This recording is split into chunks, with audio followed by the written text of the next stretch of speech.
why were they there? It does look as if it's a dig at the royal family. I mean, apparently, when they were there, they were miles away from anyone. There was nothing disorganized about this trip. It was very carefully thought out from beginning to end. For instance, there was a chosen writer, chosen photographers, chosen WhatsApp. It was sort of very, very tight. And so there was no chance of anything going wrong.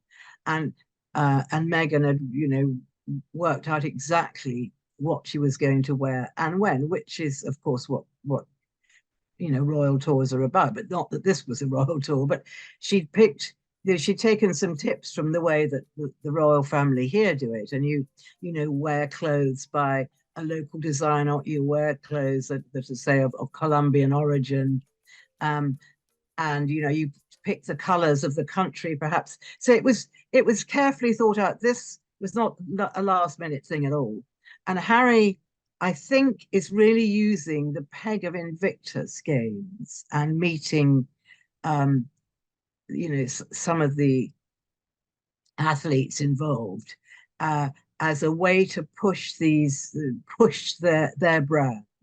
Because at the end of every day, if you like, you think, oh my goodness, actually, this is about the Invictus Games, or is it? He did meet some of the Invictus athletes. There was no particular reason for that. And that's the same as Nigeria. He met Invictus athletes, but it was just part of a lot of other stuff. It wasn't just because of that. But I think most of the things they went to and the few people that they met had really no idea why they were there or what they were even talking about. I mean, obviously the vice president, because she was the one that was really buttering up Meghan. She thought Meghan was absolutely wonderful, or she said she did, and she thought that the Netflix film that they made was said everything about women, and Harry and Meghan said they were there, to talk about social media and the dangers of social media, but they never used social media themselves. But they, anything they said apparently wasn't even recorded. So they were filmed, but they weren't recorded. So there was absolutely no room for any misinterpreted remarks. That's not the whole way through, because Harry did say some things that were misinterpreted. People thought it might sort of be referring to Elon Musk. But I mean, you can say that anything refers to anything. But what I went away with the feeling is, why were they there? What were they doing? And the only answer one can come up with is that they were promoting their own brand. If this was a royal trip, the host country would pay. But we don't know if the host country paid for Harry and Meghan to go there. I suspect they probably did. But when you think that a huge proportion of that country is below the poverty line, you think, why are they paying for Harry and Meghan to go there? So there's, it's open to a great deal of criticism. They might be a dig at the royal family, but I don't think it's intentional. But it does look as if it's a dig at the royal family. I mean, apparently, when they were there, they never met the ordinary man in the street at all. They were miles away from anyone, and the security was absolutely tremendous. So unless people had been picked to meet them, nobody even saw them, or didn't even know why they were there, or even the only reason they knew they were there was because all the roads were closed.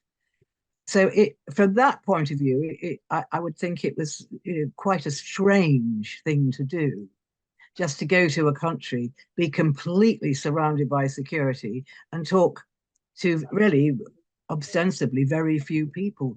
So, but photographically, it looked as if they were mixing with everyone. But apparently that was not the case at all. It was all very stage managed, as everything with the Sussexes appears to be pretty stage managed. But then these trips are stage managed, but only up to a point.